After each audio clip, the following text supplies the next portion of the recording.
In today's video, we talk mostly about the new Matisse refresh, so buckle up. What's up guys, I'm Snows and this is your boot sequence.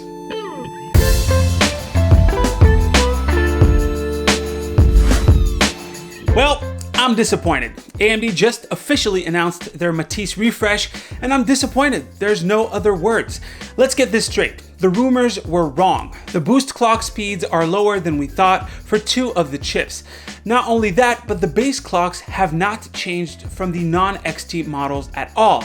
So let's just correct the clocks first. The 3600XT gets a 100 MHz increase on the boost clock. The 3800XT gets 200 MHz on the boost, which is the same as the rumor, and the 3900XT gets 100 MHz on boost. Once again, no changes on the base clocks. So what is new besides that?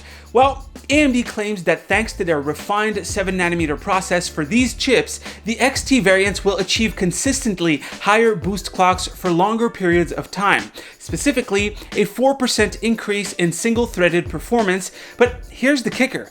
On the press release, AMD calls this 4% on single-threaded workloads for the 3900XT compared to the 3900X. But if you go down to check the test results from AMD, the 3900X scores 528 points and the XT scores 546. That's a 3.41% increase. Why would you round that up? I know I'm being a stickler for numbers and that it's all about the up to, but they could have at least included the scores that reflect the maximum performance increase. To convince me that you're gonna hit consistently higher boost clocks with the improved process, the least you can do is show me the 4%. There is already so little that is different about these CPUs, why mess with the numbers? And it's not just that, the prices are kind of awful too. And hey, I know, they're the same price as the originals when they launched, but those launched a year ago, and they dropped in price significantly since then. And these new XT chips are not game changers. I mean, the 3600X and 3800X are already at a premium when compared to the 3600 and 3700X. The recommendations from reviewers all over the web so far is to buy the 3600 and 3700X. If we look at the price differences, all of the XT variants are about 20% more expensive than the non-XT versions, and you remove the coolers for the 3800XT and 3900XT. Plus, in the case of the 3600 and 3700X, the new XT models are once again insanely priced. Right now, you can get a 3600 for about $170 US or $274 Canadian, while the XT is $250 US. We unfortunately don't have the prices in Canadian yet. And the 3700X, you can get it for $275 USD, while the XT will be $400. Sure, the XTs will be faster, but not at the tune of a 50% price increase. Now, maybe I'm jumping the horse here. Maybe there's some stuff that we won't see until the reviews come out, like much higher all-core boost clocks and an Infinity Fabric boost, both of which have not been mentioned specifically, and I think that if they were present, AMD would talk about it. But again, I'm just disappointed. This seems like a refresh for the sake of a refresh. Here's my prediction though. The reviews will showcase the improvements made by these refined 7nm process CPUs, but we'll still end up with recommendations for the 3600 and 3700X given their insanely good value right now. And that's what I'm all about.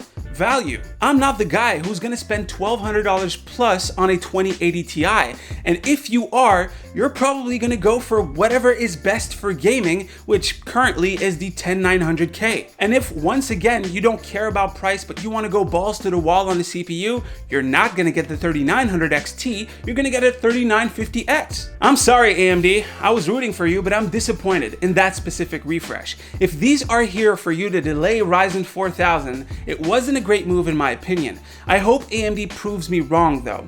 But what about you guys? What do you think about these Matisse refreshes? Oh, and by the way, those CPUs will launch on July 7th. Speaking of AMD, we can't talk Ryzen without Navi, so I just wanted to cover that real quick. There are slides going around of a leaked RX 6900XT. Let me just tell you right now, these are quite obviously fake. Not only is it a 5700 non-XT body with just a Vega 64 liquid cooler attached to it, but the card uses the RTG font, the Radeon logo uses the new typeface, which doesn't really make sense in my opinion, but most importantly, the text is just weirdly aliased. Trust me, I've seen a lot of AMD slides and I've spent hours removing watermarks from them, and I can tell you, this is just poor Photoshop skills.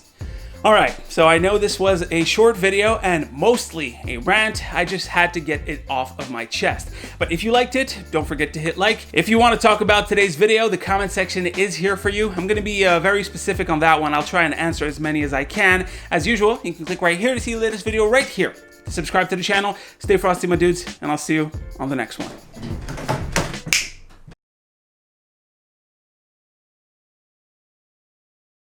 I mean, for real, AMD, you make my heart crack. I mean, come on, man.